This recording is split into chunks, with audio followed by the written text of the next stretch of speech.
ప్రజలు చాలా కోపంగా ఉన్నారు, అది కూడా చెప్తున్నా మీకు నేను. ప్రజలు కోపంగా ఉన్నారు. కాంగ్రెస్ ఓడవడన్న ప్రచారానికి వస్తే తన్నటట్టే ఉన్నారు.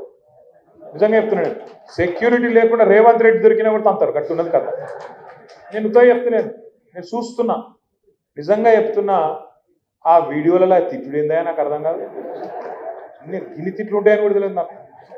ఇంకోడు కూడా అయితే ఆయన బకెట్లో నీళ్ళు పోసుకొని అలా దుంకి చచ్చిపోతుండు.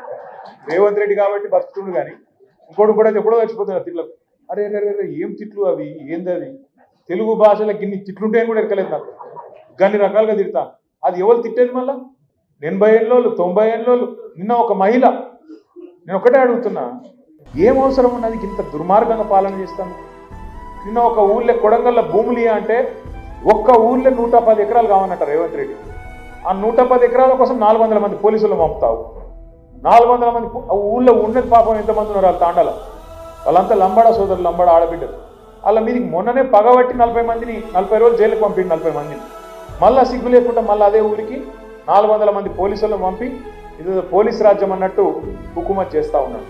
ఇంకోవైపు నిన్న ఇక్కడ ఒక చెప్పుల దుకాణం కొట్టుకునేటోళ్ళు నాచారంలో.